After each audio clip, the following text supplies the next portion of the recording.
नमस्कार दोस्तों। आज का हमारा कार्यक्रम है कविता के बहाने। उपेंद्र नाथ रैना साहित्य संवाद के इस मंच पर आज हमने एक ऐसे कवियत्री को यहाँ पर आमंत्रित किया है जो आज हमारे बीच में होंगी। उनका नाम मैं बताना चाहूँगा आपको, लेकिन हल्का सा परिचय इस रूप में उनका मैं देना चाहूँगा। आप देश विदेश के बहुत बड़े काव्य मंचों पर काव्य पाठ कर चुकी हैं, आजकल भी कर रही हैं, लेकिन पिछले कुछ महीनों से जो कोरोना की स्थिति रही, उसकी वजह से कुछ आयोजन नहीं हो पाए। अन्यथा डॉक्टर कीर्ति काले बहुत जानी मानी प्रतिष्ठित हिंदी की कवियत्री हैं, गीतकार हैं, जिनको हम आज इस मंच पर सुनेंगे, उनसे बातचीत करेंगे, उनके जीवन के बारे में बातचीत करेंगे और एक अनौपचारिक बातचीत के दौरान उनका भरपूर काव्य पाठ यहाँ पर होगा। तो सबसे पहले मैं यहाँ पर आज की जो विशेष अतिथि हैं डॉक्टर कीर्ति काले, उनको यहाँ पर पहले मैं सादर आमंत्रित करता हूँ। उसके बाद फिर हम आज का ये कार्यक्रम आरंभ करते हैं। डॉक्टर कीर्ति काले, नमस्कार। जी नमस्कार रैना जी। आपका हमारे इस उपेंद्र नाथ रैना साहित्य संवाद के मंच पर हार्दिक अभिनंदन है। आज हम आपको सुनेंगे, आपसे बातचीत करेंगे और इस बीच में हमारे मित्र जुड़ने शुरू हो गए। सदानंद मिश्र जी हमारे साथ जुड़ गए, उषा कौल जी हमारे साथ बेंगलुरु से जुड़ गई, तो सुजीत कुमार सिंह बिहार से जुड़ गए, आशुतोष रैना दिल्ली से जुड़ गए। अब हमारे मित्र कीर्ति जी जुड़ने शुरू हो गए, तो आप आरंभ में कुछ कहना चाहेंगे? सबसे पहले तो मैं आपको धन्यवाद देती हूँ रैना जी कि इस पटल के माध्यम से आपने मुझे बहुत अच्छे अच्छे श्रोताओं के समक्ष कुछ अपनी बात रखने का एक अवसर प्रदान किया। और सभी श्रोताओं को भी बहुत बहुत धन्यवाद, आप लोग यहाँ आए। कुछ देर हम बातचीत करेंगे तो बड़ा अच्छा लगेगा, क्योंकि अभी संवाद समाप्त होता जा रहा है। सबसे बड़ी बात है कि संवाद कायम रहे, और इसी के निमित्त ये पूरा कार्यक्रम है। तो हम कुछ संवाद करेंगे, कुछ आपस की बातचीत होगी, और बातचीत में से ही बहुत सारी चीजें निकल कर आती हैं, बहुत सारे प्रश्नों के हल हमें पता चलते हैं। तो इसी तरह से आज डॉक्टर का साहब, कार्यक्रम है। आपका मैं सोच रहा था कि मैं आपका परिचय दे दूं, उसमें मेरा समय निकल जाएगा। मैं बात बात में आपसे ही जानना चाहूँगा। जैसे कि शुरू में मैं आपसे ये जानना चाहूँगा, वास्तव में आप मध्य प्रदेश से हैं, तो जी। कुछ प्रारंभिक जीवन आप याद करिए, संक्षिप्त में बताइए, कहाँ से हैं आप और आपकी प्रारंभिक शिक्षा कहाँ से हुई? मैं मध्य प्रदेश में ग्वालियर से हूँ, और ग्वालियर एक बहुत ही सांस्कृतिक साहित्यिक दृष्टि से और बहुत समृद्ध क्षेत्र है। वहां पर बहुत बड़े बड़े साहित्यकार हुए हैं, बहुत बड़े संगीतज्ञ हुए हैं। तानसेन जी का नाम ग्वालियर घराने से जुड़ता है। ग्वालियर घराने का ध्रुपद गायन अपने आप में संगीत के क्षेत्र में बहुत ही प्रसिद्ध रहा है। श्री कृष्णराव शंकर पंडित और ऐसे बड़े बड़े संगीतकार हमारे ग्वालियर में हुए हैं। बहुत बड़े बड़े साहित्यकार हुए हैं। निदा फाजली साहब ग्वालियर से हैं, जानिसार अख्तर साहब ग्वालियर से हैं, श्री वीरेंद्र मिश्र जी ग्वालियर से हैं, जी साथ जी में जी मुकुट जी। बिहारी सरोज जी ग्वालियर से वाह हैं, वाह, क्या क्या महेश क्या क्या नाम कटारे ले रहे हैं आप जी, डॉक्टर साहब, बहुत बड़े बड़े नाम ले रहे महेश हैं आप। कटारे जी हैं, जी जी। घनश्याम भारती जी हैं, श्री जहीर कुरैशी जी हैं, ऐसे श्री लक्ष्मी शंकर वाजपेयी जी जो दिल्ली आकाशवाणी में रहे हैं, उनके वो भी, उनकी भी पहली पोस्टिंग ग्वालियर में ही हुई थी। तो जी और जी। मैं भी ग्वालियर से हूँ, ये मेरा सौभाग्य है। तो मैं उस मिट्टी से आती हूँ जिस मिट्टी में साहित्य, संस्कृति और संगीत और कला भरपूर मात्रा में, प्रचुर मात्रा में है। और पास में ही वो चंबल का क्षेत्र है, तो अपने आप में वहां की ठसक भी है, वहां की मिट्टी में। ये भी तो आपने दोनों सही चीजें कहा। जी जी। तो दो कला, जी जी। कला के साथ में उस कला की ठसक भी रखने वाला ग्वालियर, ग्वालियर का क्षेत्र है। तो मैं उस क्षेत्र से आती हूँ। और श्री अटल बिहारी वाजपेयी जी ग्वालियर के हैं। जी जी, क्या बात है, मैं क्या बात है, क्या उनकी बात है। स्मृति को प्रणाम करती हूँ। मेरा कल ही। सौभाग्य है कि मैंने, जी बिल्कुल, कल उनकी पुण्यतिथि थी। जी जी तो जी जी। मेरा सौभाग्य है कि कल मैंने उनके समक्ष भी, उनके सानिध्य में भी काव्य पाठ किया है। वो महारानी लक्ष्मीबाई कला महाविद्यालय के छात्र रहे हैं। और एक बार महारानी लक्ष्मीबाई कला महाविद्यालय में उनका जन्मदिन मनाया गया था, माननीय अटल जी का। और मैं उस समय बिल्कुल नवोदित कवित्री थी, नवोदित रचनाकार थी, तो मुझे भी वहां आमंत्रित किया था और अटल जी भी वहां आए थे। मैंने उनके सानिध्य में काव्य पाठ किया। तो राजमाता सिंधिया जी वहां से हैं और पूरा सिंधिया घराना है वहां पर, जो कि अब उसे सिंधिया कहा जाता है, लेकिन उनका मूल नाम तो शिंदे है। तो मैं उन्हें शिंदे ही कहूंगी। शिंदे कहने से थोड़ा सा अपनत्व लगता है, सिंधिया तो अंग्रेजों ने नाम बना दिया उनका। जी जी। अच्छा लेकिन डॉक्टर साहब, आपने तो बीएससी किया है विज्ञान में, आपने ग्रेजुएशन किया है, तो फिर हिंदी जी की तरफ कैसे रुझान हुआ आपका? आपने फिर एमए हिंदी में किया, फिर डॉक्टरेट, उसके बारे में भी हम बात करेंगे। तो कैसे रुझान, कैसे एकदम आपका ये स्ट्रीम कैसे चेंज किया आपने? देखिए, कभी कभी जीवन में ऐसे मोड़ आते हैं, मुझे लगता है कि सारा कुछ नियोजन ऊपर वाले का है। अब मैं अपने अपने भूतकाल को देखती हूँ, तब ऐसा लगता है कि बहुत सारा नियोजन ऊपर, बहुत सारा क्या, अब तो मुझे लगता है जीवन का, पूरी सृष्टि का नियोजन ही सृष्टिकर्ता के हाथ में है, बस हम समझ नहीं पाते उसे। तो मैं विज्ञान की छात्रा रही हूँ और मैंने बीएससी किया साइंस बायोलॉजी के साथ में। और जब मैंने बीएससी करने के बाद, मुझे जब मैं कॉलेज में फॉर्म जमा करने के लिए गई एमएससी का, तो मुझे उस समय मैं कविताएं लिखने लगी थी। मुझे ऐसा लगा, बहुत देर तक मैं सोचती रही, मैं भरूं क्या, भरूं क्या भरूं। फिर उसके बाद मैंने एमए हिंदी में फॉर्म भर दिया। और उसके क्या बाद जब मैंने एमए हिंदी में किया, तो उसमें मुझे ऐसा लगा कि सचमुच में मैं जो करना चाहती थी, उसकी दिशा तो मुझे अब मिली है। तो इस तरह से मैंने हिंदी में एमए किया और उसके बाद पीएचडी किया हिंदी नवगीत पर। पीएचडी के बारे में आपसे बातचीत करेंगे, लेकिन हमारे जो मित्र अब जुड़ गए हैं, तो सबसे पहले मैं ये चाहता हूं, अगर आपकी इच्छा हो, तो आप एक बहुत जी अच्छी वंदना के साथ आज के कार्यक्रम गीत पाठ का, अपने काव्य पाठ का उसकी श्री गणेश करिए। अच्छा, ठीक है, बिल्कुल। माँ सरस्वती तो कला की देवी है और मैं कला की साधिका हूँ, तो मैं उनकी वंदना अवश्य करना चाहती हूँ। और ये तो बहुत कम लोगों को सौभाग्य प्राप्त होता है कि माँ शारदे की वंदना वो करें। मुझे आपने ये सौभाग्य प्रदान किया, इसके लिए मैं आपको भी धन्यवाद देती हूँ रैना जी। जी जी। मैं माँ शारदे के चरणों में शब्द सुमन अर्पित करती हूँ। बहुत आपका स्वागत है डॉक्टर साहब। जी। शारदे माँ करूं तेरी आराधना, शारदे माँ करूं तेरी आराधना, वंदना के सुमन माँ को स्वीकार हो, ज्ञान की ज्योति से हो प्रकाशित धरा, ज्ञान की ज्योति से हो प्रकाशित धरा, हर तरफ तेरी वीणा की झनकार हो, शारदे माँ करूं तेरी आराधना, वंदना के सुमन माँ को स्वीकार हो। तेरे हाथों में है शब्द की संपदा, तेरे हाथों में है शब्द की संपदा, और होठों पे कविता का है सार माँ, रूप तेरा है सत्यम शिवम सुंदरम, रूप तेरा है सत्यम शिवम सुंदरम, दिव्य आलोक सरगम का आधार माँ। हंस की वाहिनी मातु सरदायनी, हंस की वाहिनी मातु सरदायनी, नव स्वरों से सुसज्जित ये संसार हो, शारदे माँ करूं तेरी आराधना, वंदना के सुमन माँ को स्वीकार हो, ज्ञान की ज्योति से हो प्रकाशित धरा, हर तरफ तेरी वीणा की झनकार हो।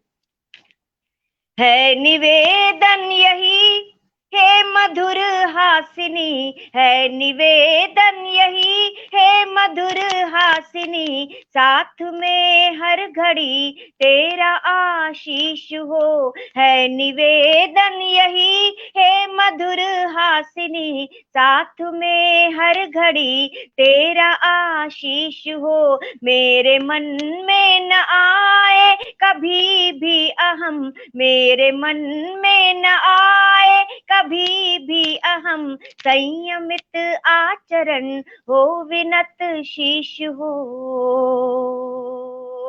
सत्य की राह पर ही चलूं मैं सदा, सत्य की राह पर ही चलूं मैं सदा, लोभ की मोह की चाहे दीवार हो, शारदे माँ करूं तेरी आराधना, वंदना के सुमन माँ को स्वीकार हो, ज्ञान की ज्योति से हो प्रकाशित धरा, हर तरफ तेरी वीणा की झनकार हो, शारदे माँ। वाह वाह वाह, क्या बात है, क्या बात, बहुत सुंदर, बहुत सुंदर।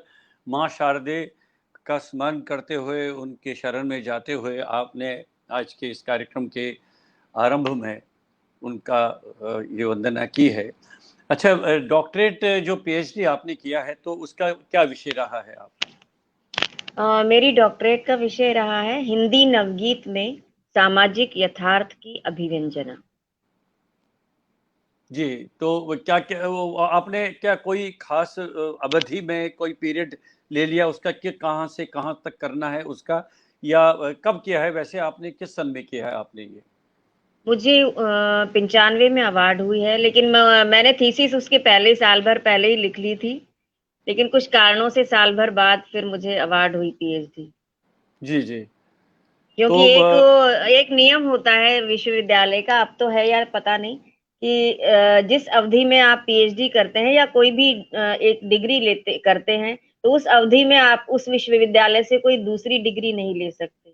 जी जी जी लेकिन ये मुझे जानकारी नहीं थी, तो पीएचडी मैं कर रही थी, उसके बीच में मैंने बीएड कर लिया।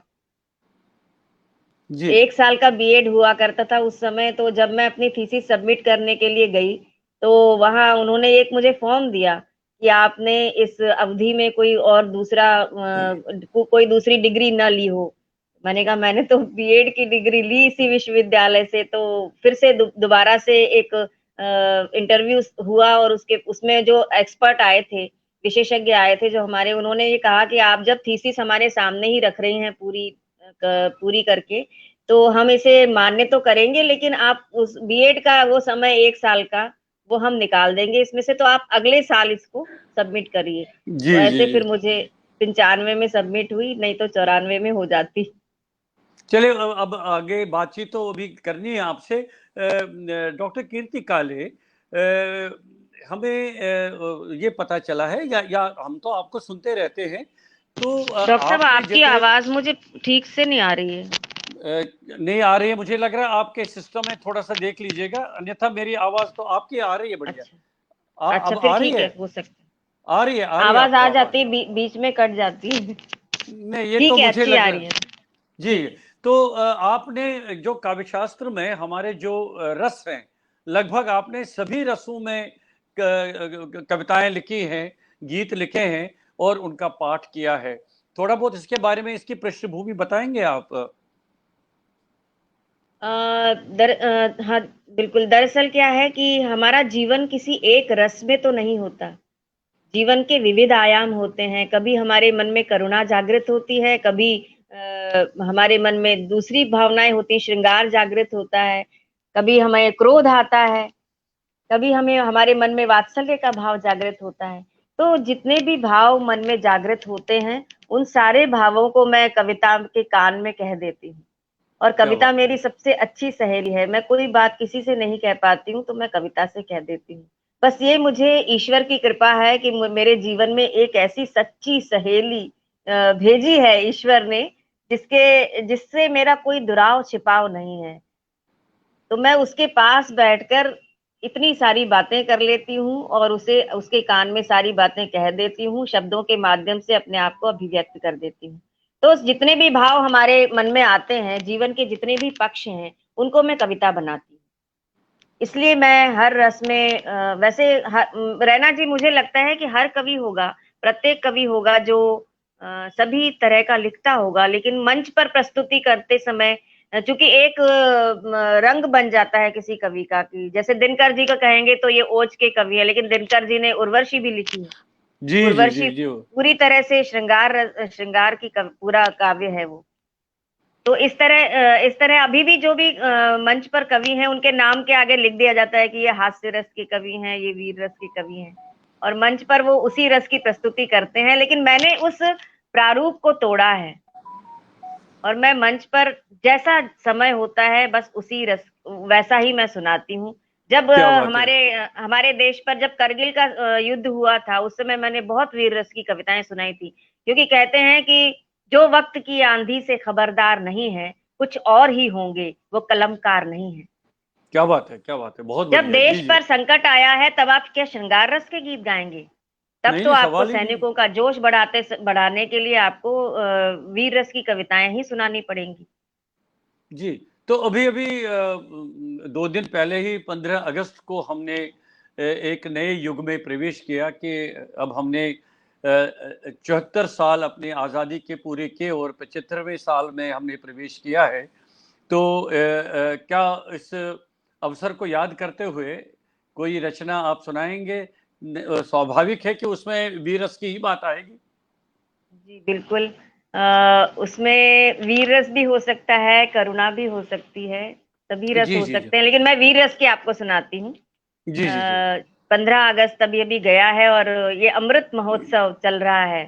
पूरे 75 सप्ताह तक अमृत महोत्सव मनाया जाएगा, और इस दौरान जैसे कि घोषणा की गई है भारत सरकार ने कि पूरे समय तक साहित्य और कला के कार्यक्रम होंगे, तो ये बड़ा अच्छा शुभ संकेत है। नहीं तो हम देखते हैं कि इतने सारे कार्यक्रम कम हो गए, दूरदर्शन पर कार्यक्रम साहित्य के कम हो गए, आकाशवाणी में कम हो गए। जब रैना जी आप थे तब मुझे पता है कि कितने सारे कविता के कार्यक्रम हुआ करते थे, लेकिन धीरे धीरे बहुत कम सारे हो गए। बहुत हो गए। हम तो लगभग हर सप्ताह क्या, हर महीने में एक ने कम से कम एक कवि गोष्ठी करते थे। मेरी आवाज आ रही है आप तक, डॉक्टर साहब? बिल्कुल आवाज आ रही है, बिल्कुल जी जी आवाज आ जी रही है। जी, आप अपनी बात जारी रखें जी।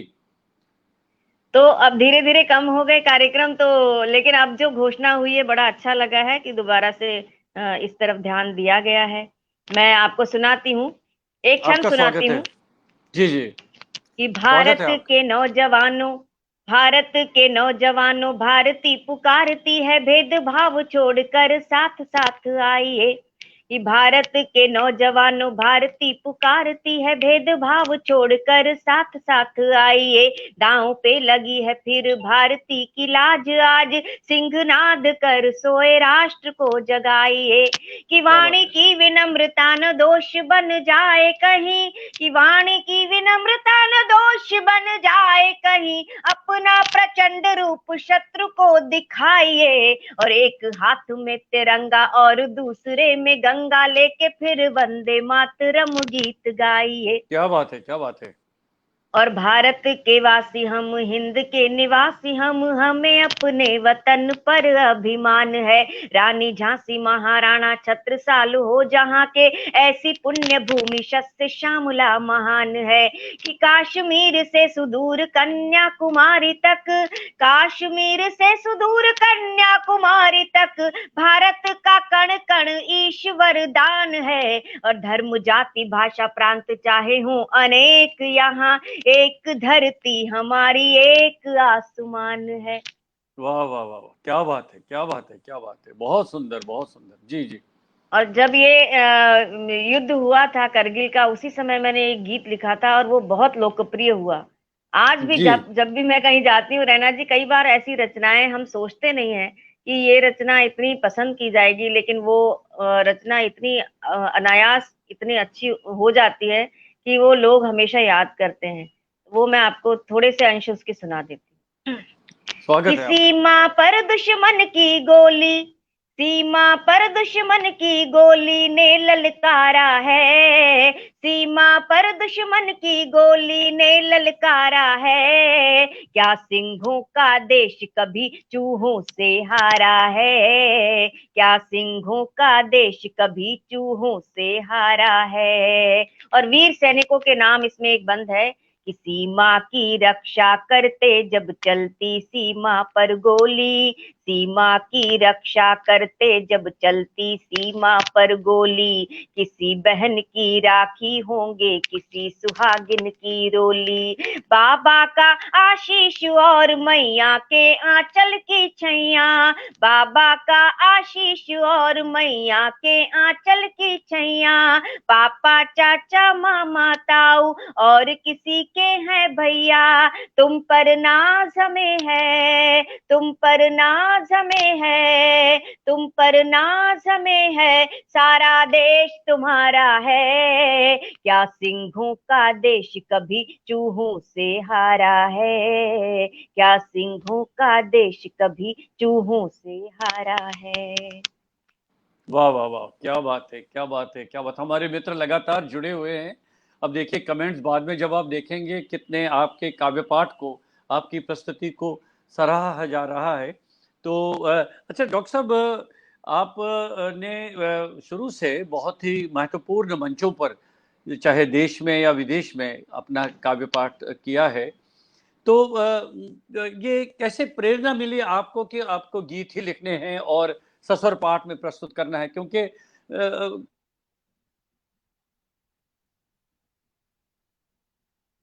जी रैना जी।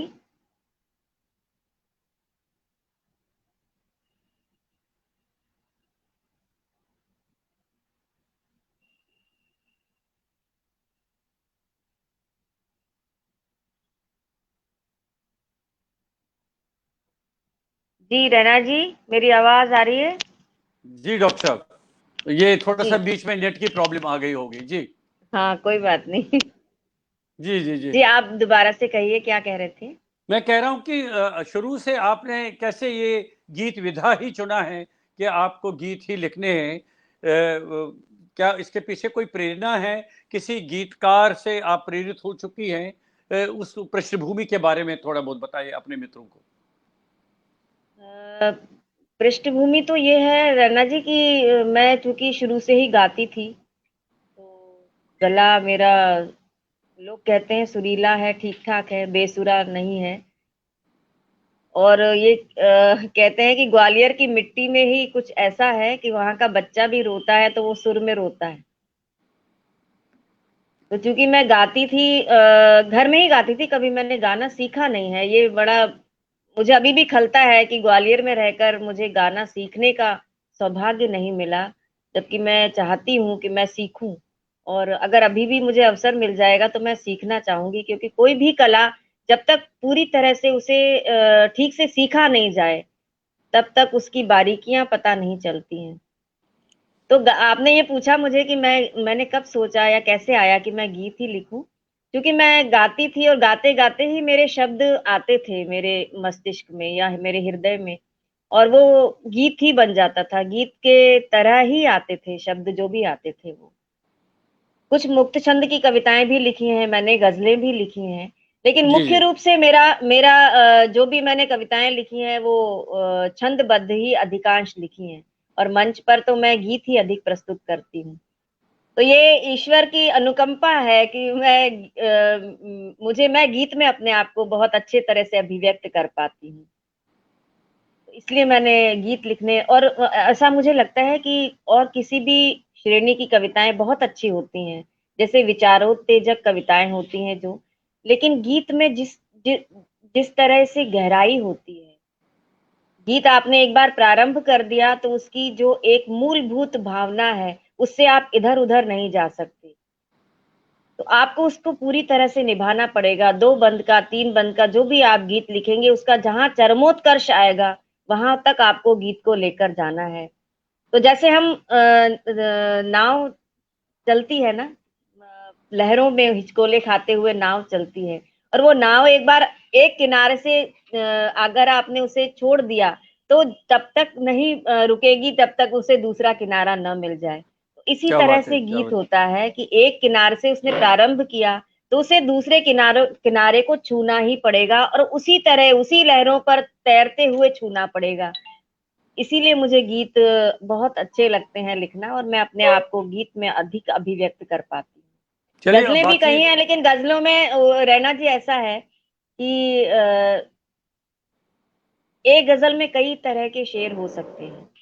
उसकी खासियत ये है, जी जी एक जी जी। गजल में आप राजनीति पर भी शेर कह सकते हैं, आप प्रेम पर भी हो सकता है, उसमें शेर शेर हो सकता है, उसमें सामाजिक सरोकार पर भी कोई शेर हो सकता है, कहाँ कहीं उसमें वियोग पर भी शेर हो सकता है। लेकिन गीत में तो आपने एक बार एक धागा पकड़ लिया तो बस उसी धागे को आपको पूरी तरह से उसमें माला पिरोते हुए उसकी उसकी मोतियों की माला पिरोते हुए उसे उसकी पूरी माला बनानी है। मतलब वो तो बस एक थीम को लेकर चलना पड़ता है उसमें, गीत में। तो फिर एक बहुत अच्छा मधुर सा गीत हो जाए आपसे। आपका स्वागत है। बातचीत तो जारी रहेगी, बीच बीच में बातचीत करते रहेंगे। जी। लेकिन हमारे जो मित्र जुड़े हैं वो ज्यादा रुचि इसमें रखते हैं कि आपसे बहुत सारे गीत सुने। जी जी डॉक्टर साहब, आपका सुनाती हूँ स्वागत जी। है। आपका स्वागत जी है। सुना जी सुनाती हूँ, सुनिए। क्योंकि अभी 15 अगस्त गया है तो एक गीत मुझे वही याद आ रहा है, वो सुनाती हूँ। उन जवानों को देती हूँ शुभ कामना, उन जवानों को देती हूँ शुभ कामना, जिंदगी देश पर जो लुटाने गए, आपकी आंख आंसू बहाए न फिर, इसलिए खून अपना बहाने गए, उन जवानों को देती हूँ शुभ कामना। और उनके सपनों में भी चंपई रंग थे, उनके सपनों में भी चंपई रंग थे, खुशबू के झकोरे भी संग संग थे, उनकी सांसों में थी एक आवारगी, पहली पहली बहारों सी थी ताजगी, थी ताजगी।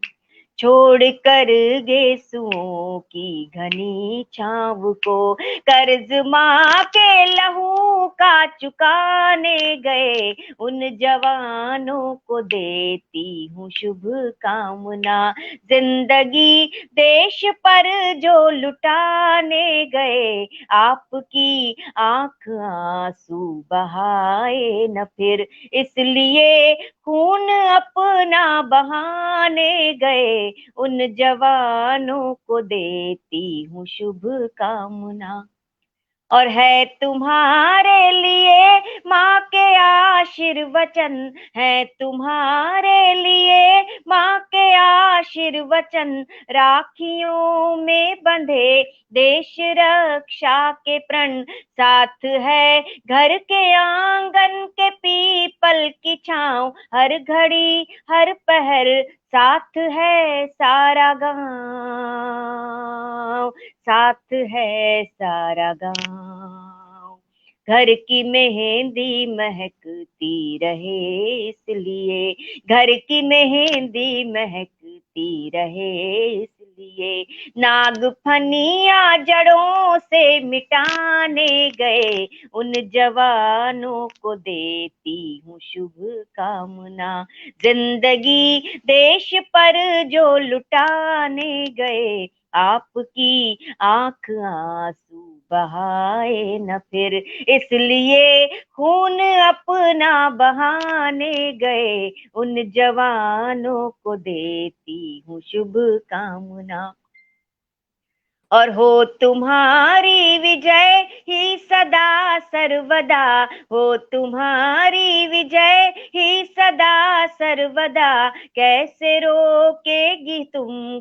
डॉक्टर साहब रैना जी, मैं एक बात कहूं कि बहुत सारे अभी तक मैंने सुना था कि जो वीर सैनिक सीमा पर जा रहे हैं वो शहीद हो जाएंगे वहां जाकर, लेकिन मैं अपनी शुभकामना में कहती हूँ कि शहीद नहीं होंगे, जीत कर वापस आएंगे, सैनिक वो दूसरे शत्रुओं को हरा कर आएंगे, ये जज्बा क्या लेकर बात है, जाएं क्या हमारे बात है, सैनिक। क्या बात है, यही जज्बा कि होना हो चाहिए तुम, हमें। जी जी, जी जी। कि हो तुम्हारी विजय ही सदा सर्वदा, कैसे रोकेगी तुमको कोई आपदा, हमको विश्वास है जीत कर आओगे, हमको विश्वास है जीत कर आओगे, चोटियों पर तिरंगे को लहराओगे,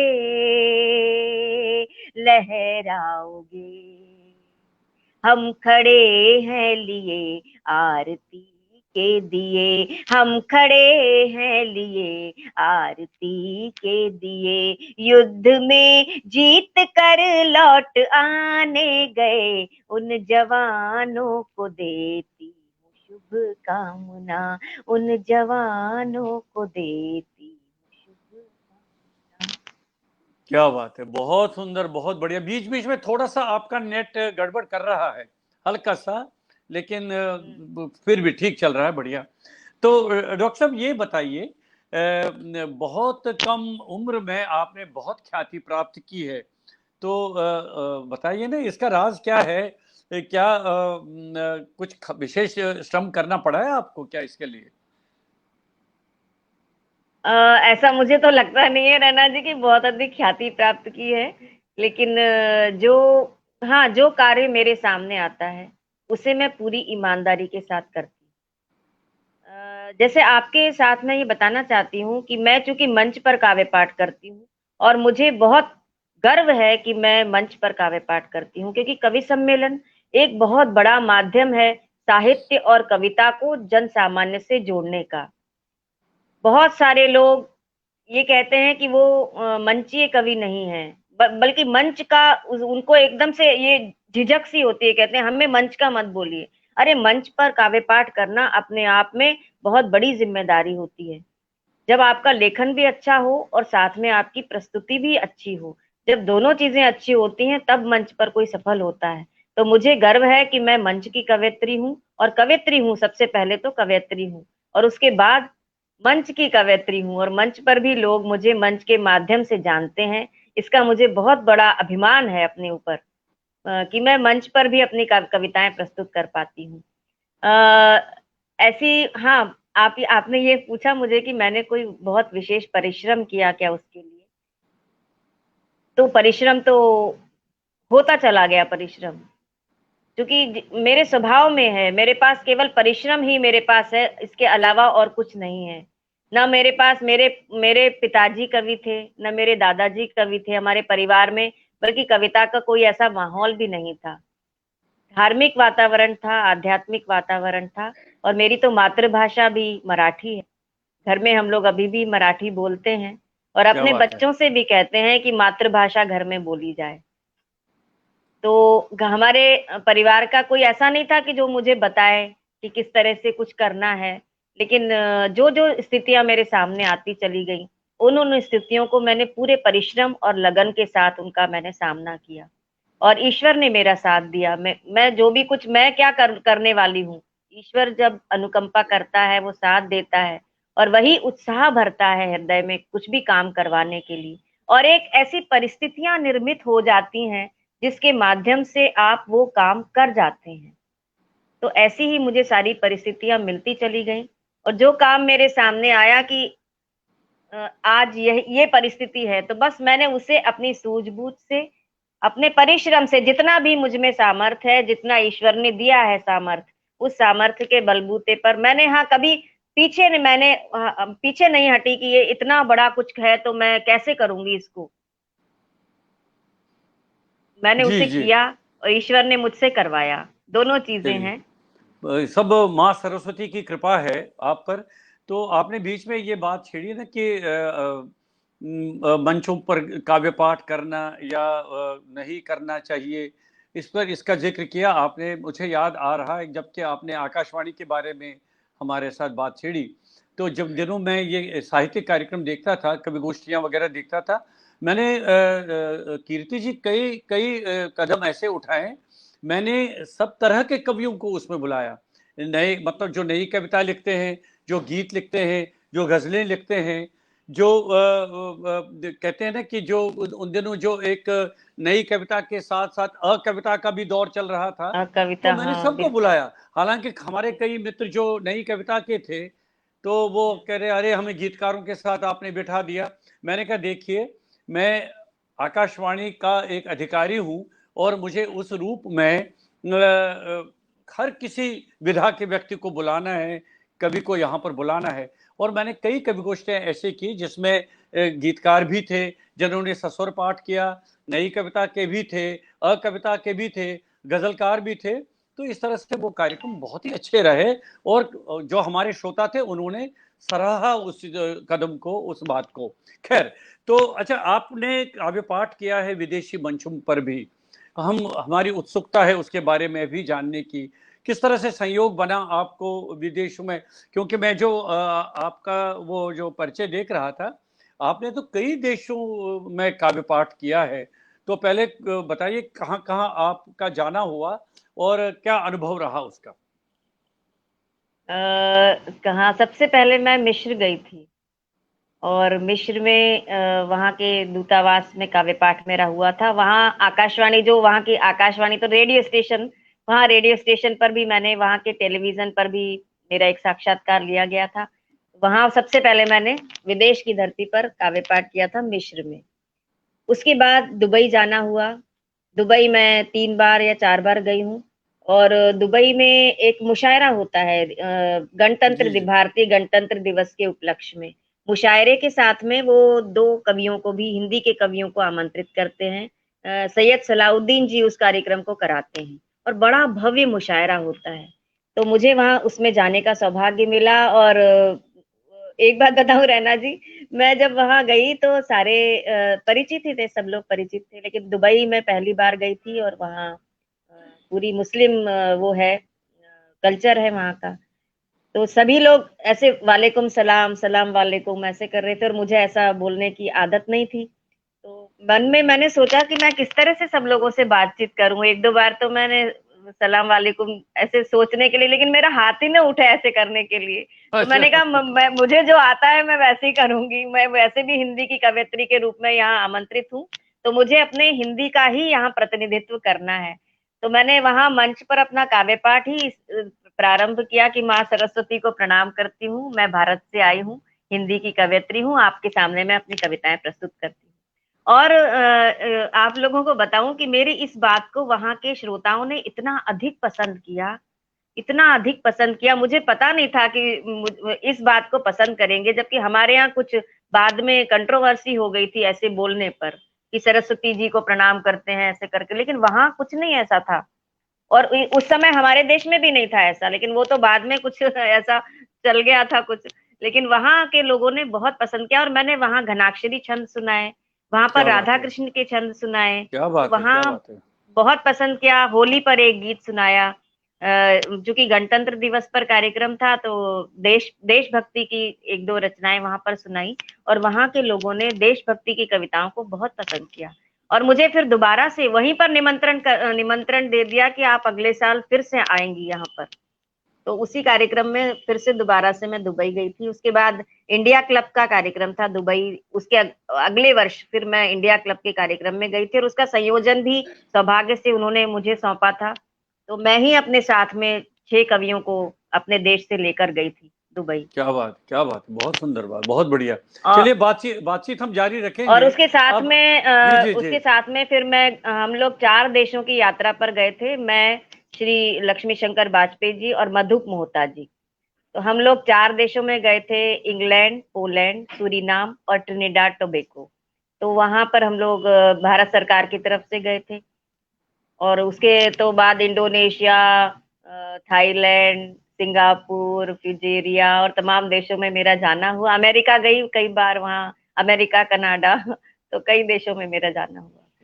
चलिए बहुत वहाँ पर बढ़िया। हिंदी को बहुत पसंद करते हैं। बहुत पसंद हिंदी की करते हैं, बहुत कविताएँ पसंद करते हैं। बहुत अच्छे से सुनते हैं।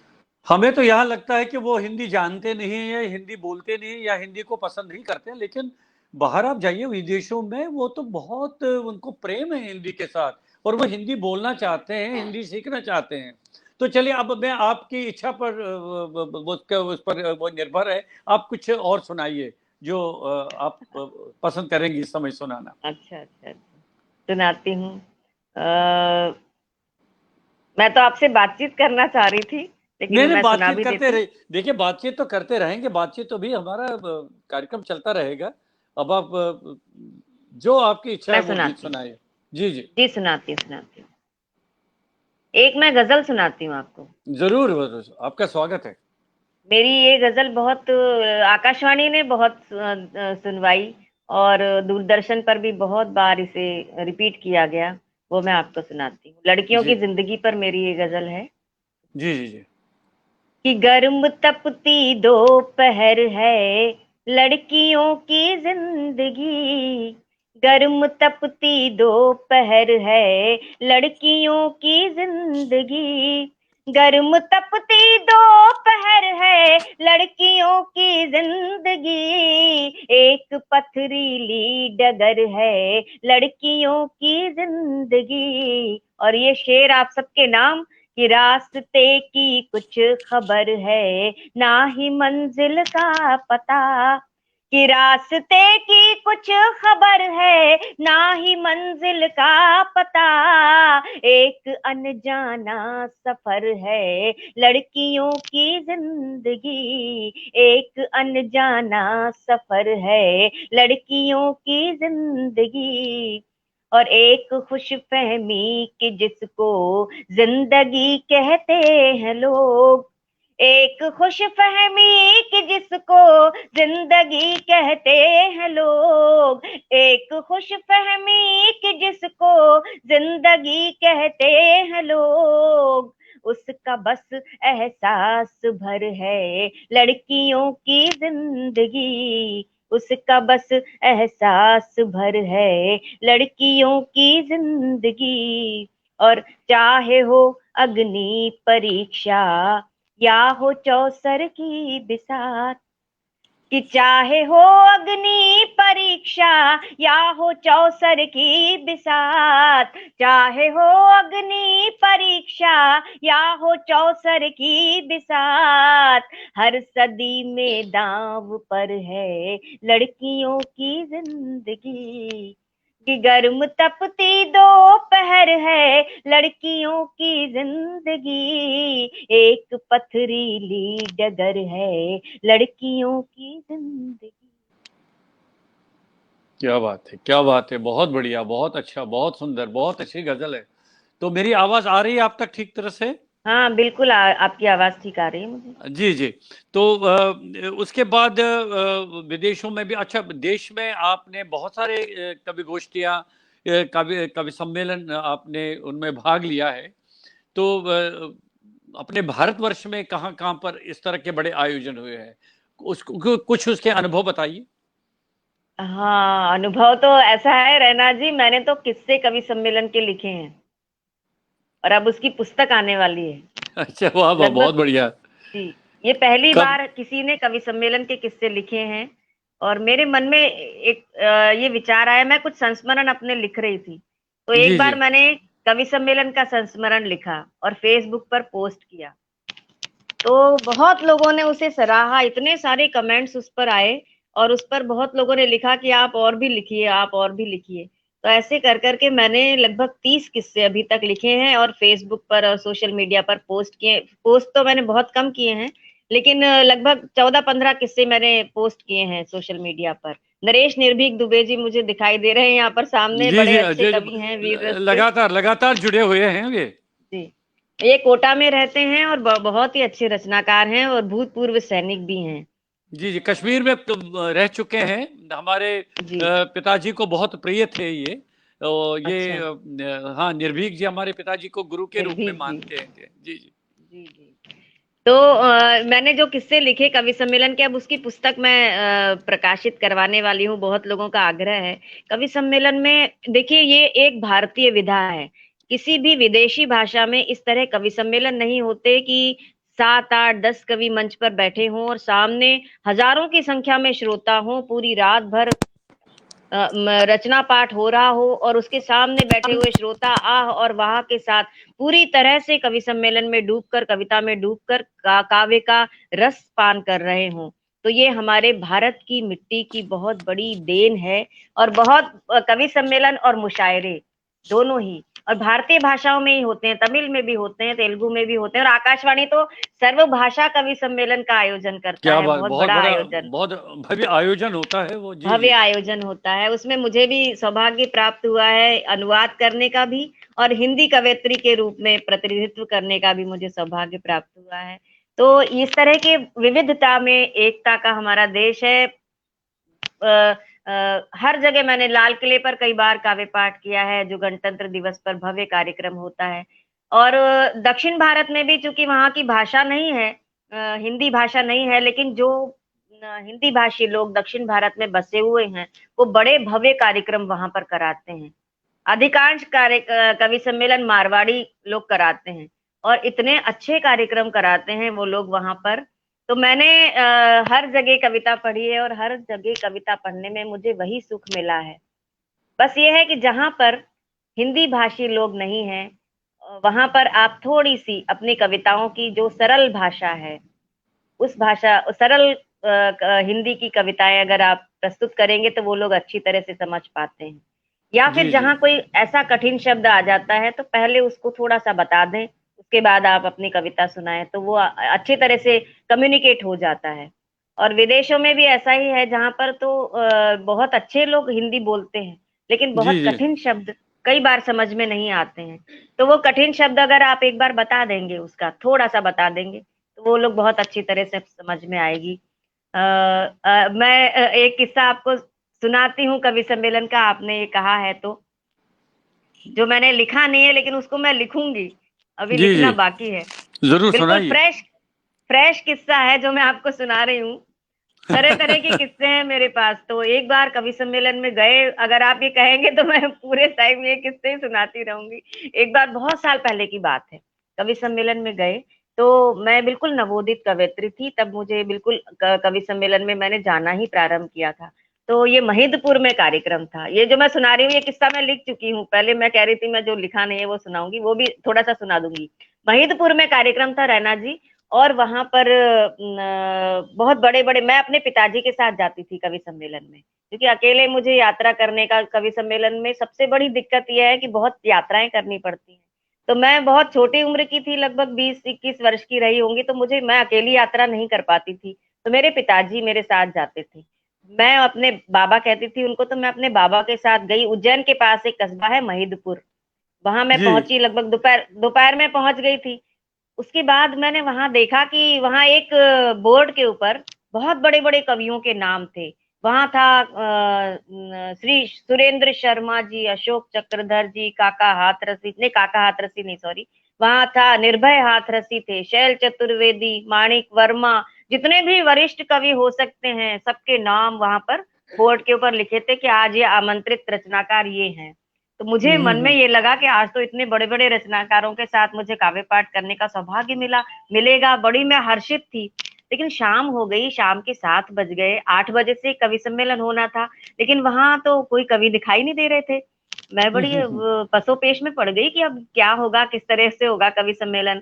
फिर उसके बाद मुझे दिखाई दे गए शशांक प्रभाकर, जो हम्म। नीरज जी के सुपुत्र हैं। जी जी जी। वो मुझे वहां दिखाई, सॉरी, वहां दिखाई दी गए। तो मैंने उनसे पूछा, अरे नीरज जी नहीं आए? मैं परिचित थी उनसे। तो बोले कि नहीं, बाबूजी ने कहा है कि वो तो कहीं और व्यस्त हैं, उन्होंने मुझे भेज दिया। तो मैंने कहा अच्छा। अच्छा ठीक है, चलिए आप आ गए। उसके बाद बस हम दोनों, और कोई था नहीं वहां पर। फिर एक वहां रतलाम की शायरा थी, शांति सभा, वो आई। वो बड़ी धाकड़ कवियत्री थी, मैंने उतनी धाकड़ कवियत्री देखी नहीं कभी। वो बस जी हम तीनों जने, तीनों थे, और उसके बाद 2 कवि और आ गए, बिल्कुल नवोदित रचनाकार थे वो भी, हृदयेश पटेरिया जी और एक और शंभू सिंह मनहर। अब उन्होंने क्या किया था, एक तिराहे पर एक ट्रैक्टर की ट्रॉली रखी हुई थी, और उस अच्छा। ट्रैक्टर की ट्रॉली के ऊपर मंच बनाया था। अब हम, मैं अरे सोच रही थी यहाँ कैसे कवि सम्मेलन होगा, लेकिन चलो जैसा भगवान दिन दिखा दे वैसा करना चाहिए। अब मैं, जी जी। हम लोगों को पीछे किसी के घर में उन्होंने ग्रीन रूम और ऐसा स्टेज स्टेज तो था नहीं जैसे सभागार में होता है, पीछे के किसी का घर था, वहां पर वो हमें बिठाया और उसके बाद जो अनाउंसमेंट कर रहे थे कि आज हमारे बीच में इतने बड़े बड़े कवि आने वाले हैं, हमारे बीच में श्री शैल चतुर्वेदी जी मुंबई से आएंगे, हुल्लड़ मुरादाबादी जी आएंगे, माणिक वर्मा जी आएंगे और सुरेंद्र शर्मा जी आएंगे, अशोक चक्रधर जी आएंगे, उनका धारा प्रवाह चल रहा था कि ये लोग आएंगे। अब कोई आया तो था नहीं। अब हम लोग मन में ये सोच रहे थे कि अब ये इतना अनाउंसमेंट कर रहे हैं, उसके बाद कवि सम्मेलन कैसे होगा। वो बोले चलिए आप लोग मंच पर चलिए, मंच पर चलिए। मैं सोचने लगी मंच पर चलिए, जिन कवियों के नाम ले रहे हैं वो तो उनमें से कोई भी नहीं आया। बोले नहीं नहीं वो आ जाएंगे, आप चलिए आप चलिए। अब मुझे इतना अनुभव नहीं था, मैं मंच पर गई, मेरे साथ में 2-3 कवि और जो थे वो बिल्कुल नवोदित कवित्री, जिन जिन कवि जिनका मैंने आपको नाम बताया, बस वो लोग थे। हम लोग मंच पर बैठे और वो जो पहले अनाउंसमेंट कर रहे थे उन्होंने ही संचालन प्रारंभ किया कवि सम्मेलन का। जैसे ही संचालन प्रारंभ किया और माँ वाणी की वंदना के लिए मुझे उन्होंने आमंत्रित किया, मैंने माँ क्या बात है। सरस्वती की वंदना की। हाँ वंदना हाँ। करने के बाद सामने श्रोता बैठे थे, बिल्कुल दरी बिछाकर, फर्श बिछाया हुआ था, नीचे चारों तरफ तीनों तरफ श्रोता थे। अब वो एक लठ लेके खड़ा हो गया श्रोता, वो बोला कहाँ है, बुलाओ शैल चतुर्वेदी को, बुलाओ सुरेंद्र हम्म। शर्मा को, बुलाओ अशोक चक्रधर को, बुलाओ, कहाँ है ये सारे लोग। अब वो जो संचालन कर रहे थे करे अभी आ रहे हैं, अभी आ रहे हैं, अभी आ रहे हैं। अब वो उनको बुलाया था या नहीं बुलाया था पता नहीं, वो तो कोई आए नहीं। अब वो फिर उसके कहने पर थोड़ी देर बाद सारे श्रोता खड़े हो गए, सबके हाथ में लठ थे। अब मैं तो हम लोग बिल्कुल घबरा गए कि अब ये क्या यहाँ होने वाला है। लेकिन वो कहने लगे कि बुलाओ इन सब लोगों को, बुलाओ। उतनी देर में वो माणिक वर्मा जी अपना छोटा सा ब्रीफ केस लेकर आते हुए दिखाई दिए और थोड़ी देर बाद शांति सभा जी आकर आती हुई दिखाई दी। अब वो लोग मंच पर आए। माणिक वर्मा जी तो बड़े जाने माने कवि थे, व्यंग्यकार। उनके आते ही थोड़े से श्रोता शांत हुए, वो मंच पर बैठे। उसके बाद शांति सभा जी बैठी, कवि सम्मेलन फिर प्रारंभ हुआ। 1-2 रचनाकारों ने पढ़ा होगा, फिर वो खड़े हो गए लठ लेके कि बुलाओ इन लोगों को, बुलाओ जिन जिन के नाम आपने लेके रखे, हमें अनाउंस किया और हमसे चंदा लिया है उनके नाम से। अब वो हम्म। हम लोग सब घबरा गए, चंदा लेके होते हैं कार्यक्रम तो ये। फिर आ गए हम वे लोग लोग। नीचे, आप सुनिए तो, अब वो हाँ नीचे हाँ। उतर के हम लोग आ गए। जब हम्म। हम लोग नीचे उतर के आ गए, मंच से वो ट्रॉली ऐसी थी कि उसको उतरना भी चढ़ना भी बड़ा कठिन था। हम लोग आ गए नीचे उतर के, लेकिन सब लोग तो घेरा लगा लिया सारे लोगों ने लठ लेके। उतनी देर में क्या हुआ देखिए, श्रोताओं के सामने कविता पाठ करना बड़ा ही ढाढ़स का काम होता है। जी पता जी नहीं जी जी। कैसी कैसी स्थितियां आती हैं, उनको सामना करना पड़ता है। शांति सभा जी मंच पर गई अकेली और उन्होंने कहा कि देखिए मैं आ गई हूँ, माणिक वर्मा जी आ गए हैं और ये नए नए कवि आ गए हैं। आप आप लोगों से चंदा लिया है, कार्यक्रम किया है, इसमें हमारी कोई गलती नहीं है। हम आ गए हैं, हमें सुनना हो तो आप सुनिए, नहीं तो हम जा रहे हैं। तो श्रोता एक बोला कि अच्छा अच्छा आप सुनाइए, आप सुनाइए। फिर शांति सभा जी ने कोई संवाद नहीं किया और सीधे अपनी रचनाएं, इतना अच्छा स्वर उनका था रैना जी, बहुत ही अच्छा स्वर था। उन्होंने उस सस्वर पाठ करना प्रारंभ किया अपनी गजलों का और धीरे धीरे ऐसा वातावरण बना कि सबके लठ नीचे हो गए, सब लोग श्रोता नीचे बैठ गए और उन्होंने कम से कम 1.5 घंटा 2 घंटे अकेली ने काव्य पाठ किया और सारे श्रोताओं को बिठा दिया अपने काव्य पाठ के दौरान, बिना बोले, बिना कोई संवाद नहीं किया श्रोताओं के साथ। फिर माणिक वर्मा जी ने सुनाया, फिर हम लोगों ने सुनाया। मेरी डायरी में तो जितनी कविताएं थी लिखी हुई, मैंने सब सुना दी उस समय, क्योंकि वो सुबह तक चलना था कार्यक्रम। अच्छा सुनिए तो इस सुनिए, तरह अब तो मेरे मित्रों की बहुत फरमाइश आ रही है, कह रहे कि जी कीर्ति जी को कहिए कुछ 1-2 गीत बहुत अच्छे सुनाए हमें। जी कह रहे मैं हम तो आपको गीत सुनाती हूँ गीत। कह रहे हम तो गीत सुनना चाहते हैं उनसे। जी। कह मैं रहे कि गीत भी सुनाती हूँ गीत रैना की जी। गंगा बहने दें, कोई हमारे बिल्कुल। गौतम जी लिख रहे हैं। मैं ऐसे ही धाकड़ जो कवि हैं, शांति सभा जी, माणिक वर्मा जी, तो खैर जो हैं उनकी स्मृति को प्रणाम करती हूँ और मैं आपको गीत भी सुनाती हूँ। सुनिए एक गीत सुनाइए। मैं आपको सुनाती हूँ। जी जी। अब कौन से किस रस का गीत सुना रहे हैं आप? आप वो गीत सुन के पता करिए किस रस का है। अच्छा वो तो हम अपने मित्रों पर छोड़ देते हैं जो जुड़े हुए हैं हमारे साथ। बिल्कुल। जी जी। ये काम स्वागत है। से लेकर राम तक की यात्रा का गीत है। क्या बात है, क्या बात है। मुझे भी आपके मित्र दिखाई दे रहे हैं, मेजर बहुत प्राची सारे। गर्ग हैं, पूनम शर्मा जी हैं, जी उषा जी। कौल जी हैं, प्रतिभा हाँ, जैन जी हैं, अन्नदा पाटनी जी हैं, सब मुझे दिखाई दे रहे हैं यहाँ पर। क्या बात है, क्या बात है, बहुत सारे डॉक्टर मेजर तिलकेंद्र प्राची अरोरा का। जी हैं। जी तिलकेंद्र जी। अरोरा जी तो वहीं के रहने वाले हैं, उज्जैन के। क्या बात है, क्या बात है, क्या बात है। तो जी नरेश निर्भीक जी भी हैं यहाँ पर। तो मैं आपको जी गीत जी, सुनाती हूँ। ये सुनाइए सुनाइए। काम से लेकर राम तक की यात्रा का गीत क्या बात है। मद भरी रात को प्यार की बात को, मद भरी रात को प्यार की बात को, चांदनी में नहा कर निखरने तो दो। मद भरी रात को प्यार की बात को, चांदनी में नहा कर निखरने तो दो। मन संभालो संभालो संभालो पिया, मन संभालो संभालो संभालो पिया, मेह महुए से झर कर बिखरने तो दो। मद भरी रात को प्यार की बात को, चांदनी में नहा कर निखरने तो दो। और हल्का हल्का हवा में नशा छाएगा, हल्का हल्का हवा में नशा छाएगा, धीरे धीरे से मीठा सुरूर आएगा। हल्का हल्का हवा में नशा छाएगा, धीरे धीरे से मीठा सुरूर आएगा।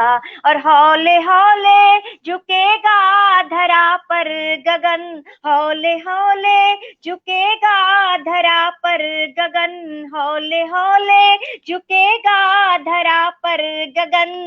हट धरा का धरा ही तो रह जाएगा। और काम के सत्व को, क्षण के अमरत्व को, काम के सत्व को, क्षण के अमरत्व को, भावना की लहर पर विचरने तो दो।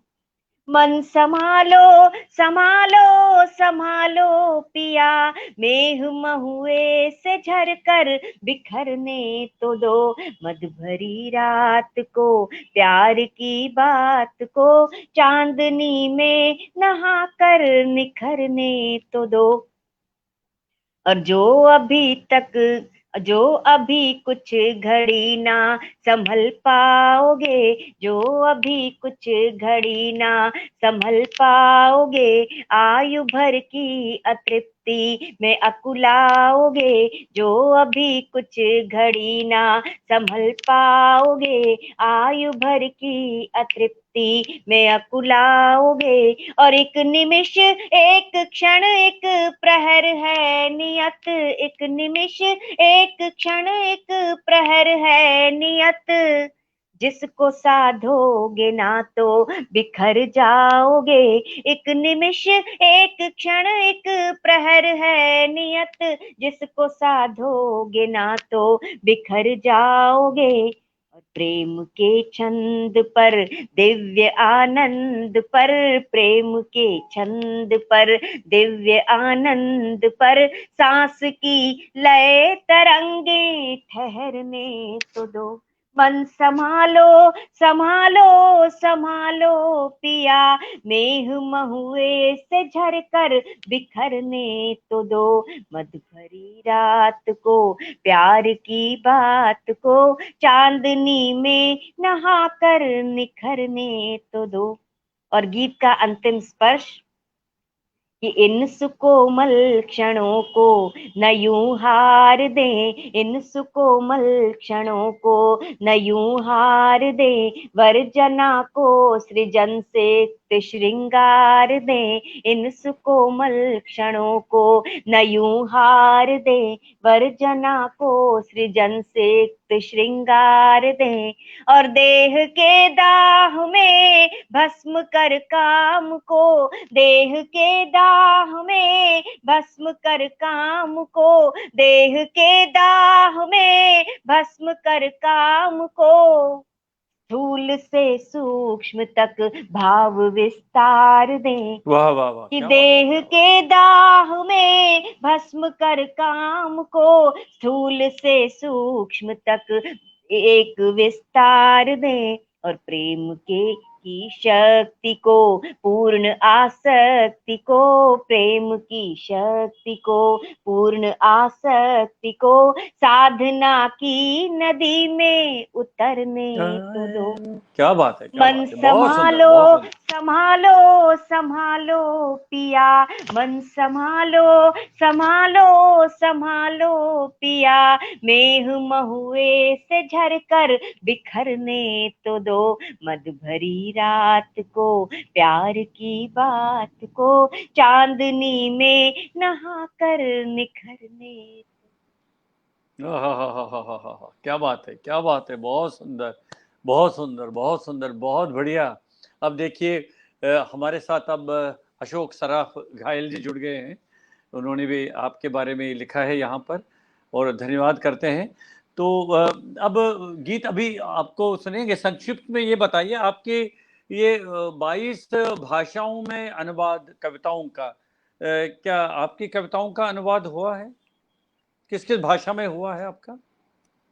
ये मेरी एक ही कविता का हुआ है और वो चूंकि आकाशवाणी के माध्यम से हुआ है। जी जी जी जी जी सर्वभाषा कवि सम्मेलन में हिंदी का जो प्रतिनिधित्व करते हैं, आप तो जानते होंगे कि उनका जी जी सारी जी उनकी जी। कविता का अनुवाद होता है। तो ऐसी मेरी एक कविता का अनुवाद आकाशवाणी के सौजन्य से हुआ है।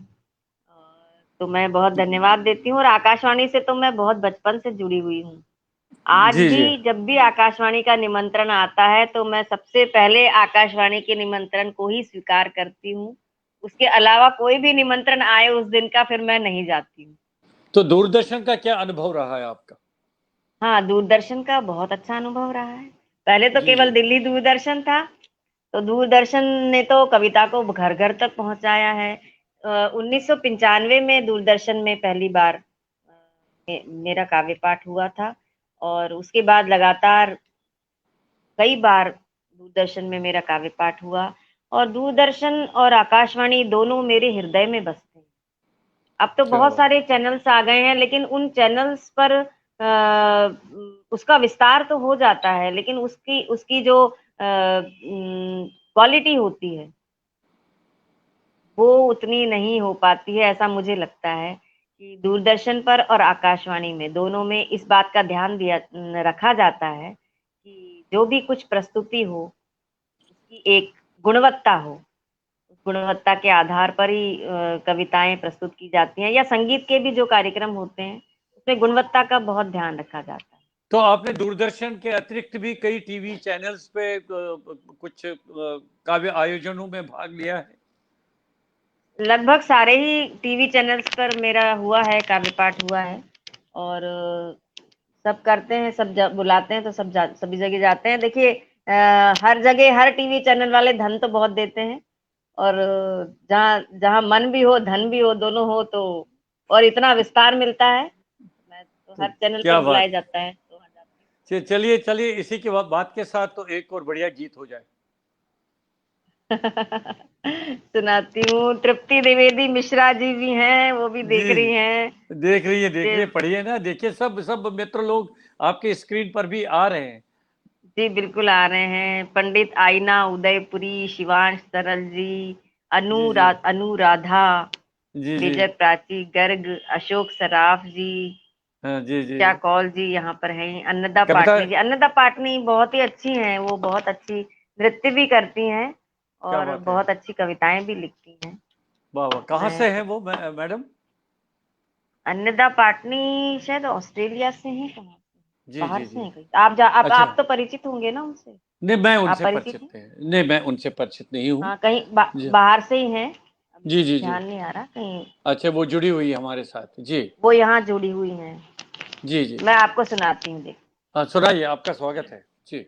एक गीत मैं सुनाती हूँ जो स्वेटर बुनते बुनते मेरे मन में आया। क्या बात और है, ये क्या बात है। इसे नवगीत की श्रेणी का माना जाता है। और स्वेटर में जितने भी प्रतीक आते हैं, स्वेटर बुनते में जितने भी शब्द होते हैं, वो सारे मेरे अन्नदास इस जी गीत में अमेरिका आए। से है, अभी सूचना हमारे पास अमेरिका आ गई से। है। अमेरिका से, जी जी जी। अमेरिका से। अमेरिका तो से जी है। वो मैं आपको सुनाती हूँ। जी देखिए जी। आज का कार्यक्रम तो कितना विस्तार ले रहा है, ये सोशल मीडिया का अद्भुत कमाल है कि बहुत अमेरिका में बढ़िया। बैठे हुए लोग यहाँ अभी सुन रहे हैं। जी जी जी। शाम से स्वेटर बुनना प्रारंभ होता है और सुबह पूरा हो जाता है। क्या बात इसी बीच का ये गीत है। क्या बात है, क्या बात है, बहुत अच्छी कल्पना है, बहुत अच्छी। जी जी। कि उड़ चला है दिन लगाए धूप वाले पर, उड़ चला है दिन लगाए धूप वाले पर, याद फिर बुनने लगी है मखमली स्वेटर। उड़ चला है दिन लगाए धूप वाले पर, याद फिर बुनने लगी है मखमली स्वेटर। गुदगुदी करने लगी जब से गुलाबी सर्दियां, गुदगुदी करने लगी जब से गुलाबी सर्दियां, नाचती हैं अनमनी होकर तभी से उंगलियां। गुनगुने दो नरम गोले ऊन के लेकर, याद फिर बुनने लगी है मखमली स्वेटर। उड़ चला है दिन लगाए धूप वाले पर, याद फिर बुनने लगी है मखमली स्वेटर। और एक उल्टा एक सीधा और उसके बाद, एक उल्टा एक सीधा और उसके बाद, हर सलाई ने बुनी है एक मीठी याद। एक उल्टा एक सीधा और उसके बाद, हर सलाई ने बुनी है एक मीठी याद। नींद के हाथों सुनहरा झुनझुना देकर, याद फिर बुनने लगी है मखमली स्वेटर। और धीरे धीरे घट रहे हैं रात के फंदे, धीरे धीरे घट रहे हैं रात के फंदे, पोरुओं ने छू लिए दिन मान के कंधे। आंख में आकाश के सारे सितारे भर, याद फिर बुनने लगी है मखमली स्वेटर। उड़ चला है दिन लगाए धूप वाले पर, याद फिर बुनने लगी है मखमली स्वेटर।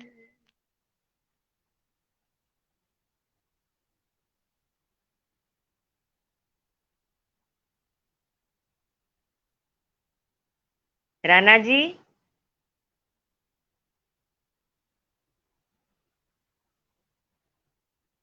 बहुत सारे लोग कमेंट कर रहे हैं। कविता सक्सेना जी हैं, विष्णु सक्सेना जी भी यहाँ पर उपस्थित हैं। बहुत बड़े गीतकार, कल हम लोग साथ में ही थे गाजियाबाद के कार्यक्रम में।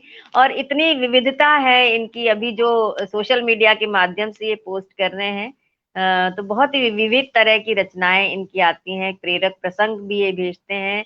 अशोक कुमार सराफ जी भी हैं और बहुत सारे लोग हैं। लिख रहे हैं कि अन्नदा पाटनी जी इंडिया में ही थी, नागदा में इनके पति ग्रेसिम में बहुत बड़े अधिकारी थे। तो बिल्कुल अन्नदा पाटनी, वॉशिंगटन से हूँ जी मैं। वॉशिंगटन अच्छा लगा, मैं भी वॉशिंगटन में गई थी, लेकिन आपसे वहां भेंट नहीं हुई। अगले बार कभी आऊंगी तो आपसे अवश्य भेंट करूंगी।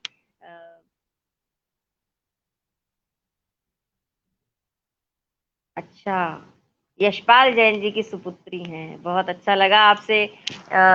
हरीश नवल जी के कार्यक्रम में आपसे भेंट होती है हमेशा। अभी मुझे रैना जी दिखाई नहीं दे रहे हैं। जब तक वो आते हैं तब तक मैं एक रचना और सुना देती हूँ। रैना जी कहीं अंतर ध्यान हो गए हैं, तो मैं आपको एक रचना और सुना देती हूँ। एक गजल सुनाती हूँ, सुनिए। याद कोई करता है, हिचकियां बताती हैं। याद कोई करता है, हिचकियां बताती हैं। मीरा शलभ जी, आपका भी स्वागत है। याद कोई करता है, हिचकियां बताती हैं। दिल के दर्द को अक्सर सिसकियां बताती हैं दिल के दर्द को अक्सर, सिसकियां बताती हैं। पूनम शर्मा जी स्वागत। याद कोई करता है, हिचकियां बताती हैं दिल के दर्द को अक्सर, सिसकियां बताती हैं। और ये शेर आप सारे श्रोताओं के नाम कि धीरे धीरे खुलते हैं ये दिलों के दरवाजे, धीरे धीरे खुलते हैं ये दिलों के दरवाजे, दिल की बात आंखों की खिड़कियां बताती हैं, दिल की बात आंखों की खिड़कियां बताती हैं। पद्मकांत शर्मा जी भी उपस्थित हैं, पंडित आईना उदयपुरी जी भी हैं। ये शेर आप सबके नाम रैना जी अब आ गए हैं। अब देखिए हरीश नवल जी भी जुड़ गए हमारे साथ। जी बिल्कुल, सौभाग्य है, हरीश नवल जी आए हैं, प्रणाम करती हूँ। ये बीच में जी आपका स्वागत है। चलिए जारी रखें। आज भी तड़पता है दिल किसी की यादों में, आज भी तड़पता है दिल किसी की यादों में, ये किताब में रखी चिट्ठियां बताती हैं, ये किताब में रखी चिट्ठियां बताती हैं। और रात भर, बड़ा नाजुक सा शेर हो गया है कि रात भर जगी है रात, रात भर हुई बरसात, रात भर जगी है रात, रात भर हुई बरसात, शब के राज को चटकी चूड़ियां बताती हैं, शब के राज को चटकी चूड़ियां बताती हैं। और ये बिल्कुल अलग तरह का, अलग मिजाज का शेर कि जुल्म की खिलाफत में इनकलाब आना है, जुल्म की खिलाफत में इनकलाब आना है, जुल्म की खिलाफत में इनकलाब आना है, जुल्म के खिलाफ उठती मुट्ठियां बताती हैं, जुल्म के खिलाफ उठती मुट्ठियां बताती हैं। और अभी 15 अगस्त गया, ये शेर सुनिए कि भाई की भुजाओं के शौर्य पर भरोसा है, भाई की भुजाओं के शौर्य पर भरोसा है, सरहदों पे बहनों की राखियां बताती, क्या बात है सरहदों पे बहनों की राखियां बताती हैं, याद कोई करता है हिचकियां बताती हैं दिल के दर्द को अक्सर सिसकियां बताती।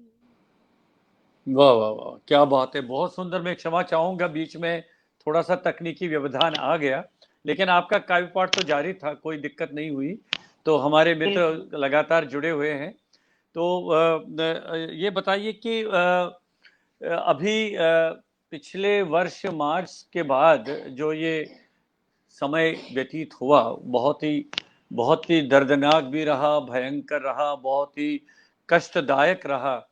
ये जो कोरोना काल में लगभग सब गतिविधियां एकदम बंद हो गई।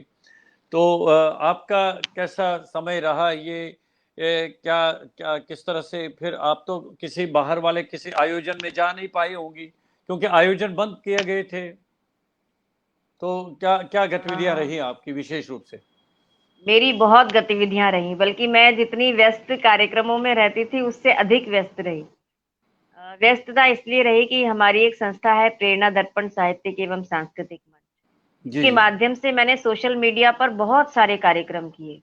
क्या बात है, क्या और बात है। मैंने बहुत कार्यक्रम इसके लिए बनाए। मैंने इंद्रधनुष कार्यक्रम बनाया, जिसमें कविता के विविध रंगों को मैंने 7 कवियों को एक कार्यक्रम में मैं लेती थी।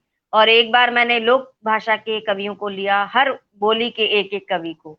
और उसके बाद एक बार मैंने बच्चों को लिया, क्योंकि जब तक बच्चों तक हमारा साहित्य नहीं पहुंचेगा या बच्चों में कविता के प्रति ललक उत्पन्न नहीं होगी, तब तक हम कितना भी प्रयास कर लें, हम अपने साहित्य को या अपनी भाषा को आगे नहीं ले जा सकते। तो मैंने बच्चों के लिए कार्यक्रम किए, और बच्चों के लिए कार्यक्रम करते हुए अब तो बच्चे मुझसे पूछने लगे कि अब कब आने वाला है, कब कब हम तैयारी करें अपनी कविताओं की। तो ये एक उत्साह जागृत करने का काम था। एक हमने कार्यक्रम बनाया था, नहले पर दहला। क्या और बात है।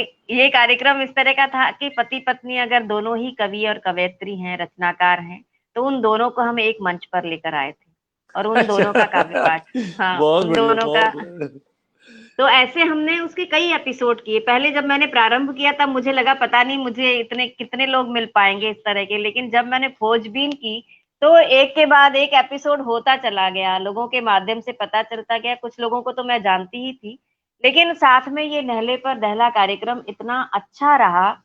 और उसके बाद बहुत लोगों ने मुझे अब खुद होकर बताया कि हम दोनों भी रचनाकार हैं, हमें भी बुलाइए अपने कार्यक्रम में। तो कई बार रैना जी, मैं आपको बताऊं, ऐसा होता है कि अगर दोनों रचनाकार हैं तो उनमें से एक तो बहुत सक्रिय रहता है और दूसरा पक्ष थोड़ा सा कम सक्रिय हो जाता है, क्योंकि परिवार को भी संभालना होता है।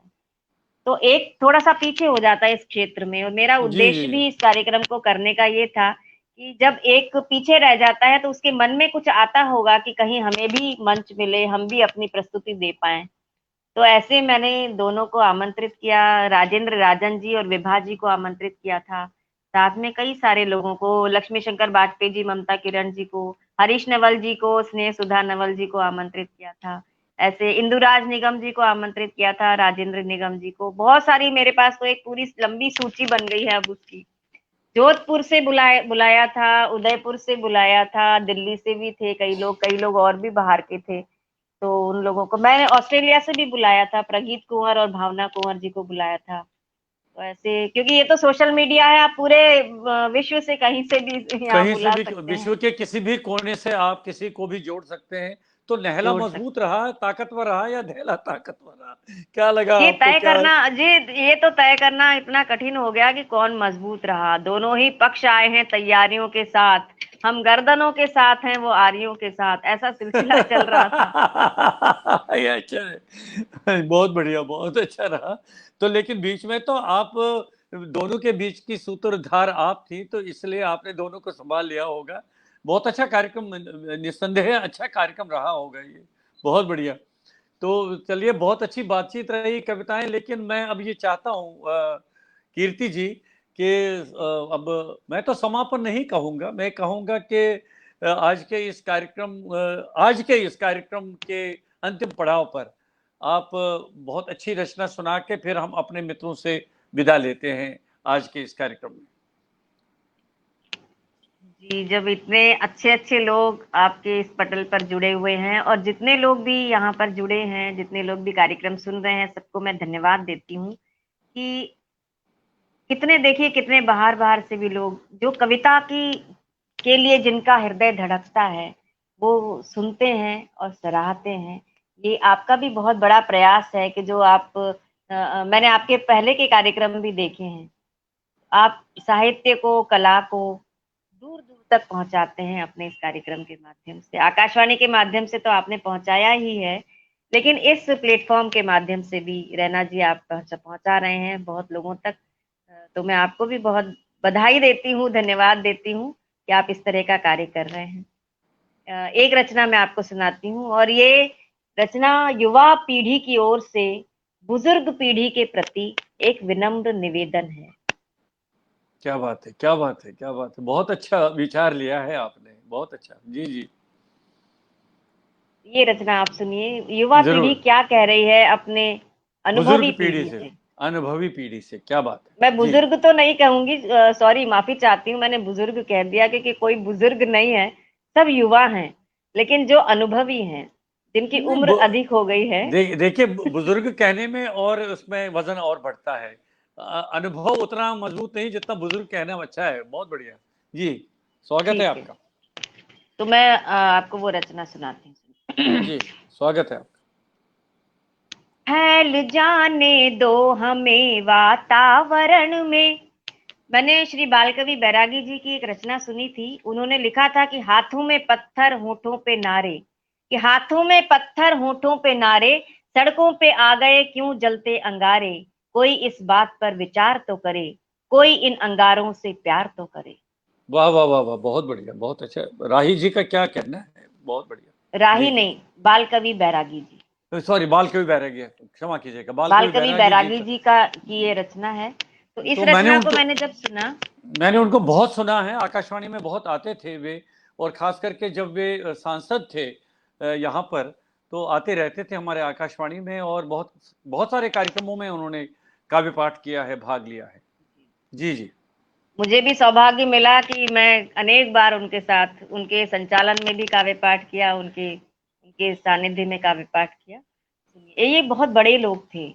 जी जी, बहुत धीरज बड़े जी लोग। हुए, बालकवि बैरागी जी हुए, बेकल उत्साही जी हुए, बेकल उत्साही निदा जी को फाजली बहुत, साहब क्या जी, क्या, क्या बात है, निदा क्या बात है, फाजली क्या जी बात। हुए, ऐसे जी बहुत जी बड़े जी। लोग रहे हैं ये। ये तो और ये तो अब हमारी विरासत है, धरोहर है अब हमारे लिए। सही बात है। इनके साथ मंच साझा करने का अनेक बार सौभाग्य प्राप्त हुआ है। ये ईश्वर की बहुत बड़ी कृपा है। बहुत ये बड़ी मैं कृपा है। रचना आपको सुनाती हूँ। जी, स्वागत है युवा आपका। पीढ़ी की ओर से बुजुर्ग पीढ़ी के प्रति विनम्र निवेदन। जी जी। फैल जाने दो हमें वातावरण में, फैल जाने दो हमें वातावरण में, खुशबुओं को आज अंगारे न दो, फैल जाने दो हमें वातावरण में, खुशबुओं को आज अंगारे न दो, भारती की आरती के दीप हैं हम, प्रार्थना के नाम पर नारे न दो, फैल जाने दो हमें वातावरण में। और ये पंक्तियां सुनिए, जी कि जिंदगी के अर्थ को उजला बनाने, क्या है युवा पीढ़ी, कि जिंदगी के अर्थ को उजला बनाने, हम सदा रौंदा किए मैली ध्वजाएं, और स्वर्ण से इतिहास भी हमने रचे हैं, जन्म लेती हैं हमी से सभ्यताएं, कि जिंदगी के अर्थ को उजला बनाने, हम सदा रौंदा किए क्या बात है। मैली ध्वजाएं, स्वर्ण से इतिहास भी हमने रचे हैं, जन्म लेती हैं हमी से सभ्यताएं, कि सृष्टि की नव सर्जना के बीज हैं हम, सृष्टि की नव सर्जना के बीज हैं हम, तुम कलम दो हमको तलवारें न दो, फैल जाने दो वाह वाह वाह, क्या हमें बात। वातावरण में, खुशबुओं को आज अंगारे न दो, भारती की आरती के दीप हैं हम, प्रार्थना के नाम पर नारे न दो, फैल जाने दो हमें वातावरण में। और युवा पीढ़ी यथार्थ में विश्वास रखती है, कल्पना में विश्वास नहीं रखती, कि कल्प वृक्षों पर नहीं हमको भरोसा, कि कल्प वृक्षों पर नहीं हमको भरोसा, ठोस धरती पर जमाए पांव हमने, और स्वप्न देखे हैं सदा अपनी नजर से, दूसरे की आंख से देखे न सपने, कि लांघ जाएंगे समुंदर एक पल में। क्या क्षमता है युवाओं की, कि लांघ जाएंगे समुंदर एक पल में, कि लांघ जाएंगे समुंदर एक पल में। तुम हमें बीमार पतवारें न दो, वाह वाह फैल वाह। जाने दो हमें वातावरण में, खुशबुओं को आज अंगारे न दो। और गीत का अंतिम बंद, कि बीज नफरत के बिखेरे हैं समय ने, कि बीज नफरत के बिखेरे हैं समय ने। उठ रही हैं आस्थाएं मंदिरों से, आंख में चिनगारियां पलने लगी हैं। आ रही है गंध बारूदी घरों से, और हम हथेली पर लिए सूरज खड़े हैं, कि हम हथेली पर लिए सूरज खड़े हैं। तुम हमें अब और अंधियारे न दो, फैल जाने दो हमें वातावरण में, खुशबुओं को आज अंगारे न दो। भारती की आरती के दीप हैं हम, प्रार्थना के नाम पर नारे न दो, फैल जाने दो हमें वातावरण में। क्या बात है, क्या बात है। बहुत सुंदर, बहुत बढ़िया, बहुत अच्छा, बहुत अच्छा कार्यक्रम। पता नहीं आपको कैसा लगा। हमारे जो मित्र जुड़े रहे, तो बहुत सारे मित्रों ने बहुत पसंद किया आपका आपका काव्य पाठ, आपकी बातचीत, और आपने जो अपने बारे में, अपनी रचना प्रक्रिया के बारे में बता दिया। तो अरोड़ा जी लगातार हमारे साथ जुड़े रहे। उन्होंने कहा सुखद, सार्थक और स्मरणीय आयोजन। आपने ये बधाई। बहुत सारे मित्र हमारे साथ जुड़े रहे। तो अंत में आप कुछ कहना चाहेंगे जो अनकहा अभी तक रह गया, जो आप अपने मित्रों के साथ साझा करना चाहती हैं? अनकहा तो ऐसा कुछ नहीं रह गया, आपने सब पूछ लिया। जैसे मैंने पहले भी बताया ना, कि मेरे मन में जो भी भाव आते हैं वो मैं कविता के माध्यम से अभिव्यक्त कर देती हूँ। तो सब कुछ मैंने अपनी कविता के माध्यम से अभिव्यक्त कर दिया। आपने मुझे आमंत्रित किया, इतने अच्छे लोगों के से मिलवाया। मैं देख रही हूँ यहाँ पर कितने अच्छे अच्छे लोग जुड़े हुए हैं। हरि प्रकाश पांडे जी भी यहाँ जुड़े हुए हैं, और बहुत ही अच्छा लगा आपसे बातचीत कर। चलिए डॉक्टर कीर्ति काले, आपका मैं बहुत बहुत हृदय से आभार व्यक्त करता हूँ। आपने समय निकाला, हमारे इस उपेंद्र नाथ रैना साहित्य संवाद के मंच पर आप आई। आपने अपने बारे में, अपनी रचना प्रक्रिया के बारे में और बताया, और साथ में अपने बहुत सुंदर काव्य पाठ भी किया। आज की ये शाम बहुत बहुत अच्छी रही, बहुत बढ़िया रही। तो हम ये आशा करते हैं कि आगे भी आपको कष्ट देते रहेंगे, तो आप फिर हमारे साथ आगे भविष्य में जुड़िए। ये रैना जी, ये कष्ट तो बड़ा सुखद है, तो ये तो सुख है इस चलिए, कष्ट में। चलिए, चलिए, बहुत बहुत धन्यवाद डॉक्टर कीर्ति काले। नमस्कार बहुत करता बहुत हूँ। धन्यवाद, नमस्कार। आज के हमारे अतिथि थे डॉक्टर कीर्ति काले, जो प्रतिष्ठित कवयित्री हैं और बहुत अच्छी आप मंच संचालिका भी हैं। कविता के बहाने कार्यक्रम में जो हमने उपेंद्र नाथ रैना साहित्य संवाद के इस मंच पर आपके सम्मुख प्रस्तुत किया। अब मुझे आज का ये कार्यक्रम यहाँ पर संपन्न करने की अनुमति दीजिए। नमस्कार।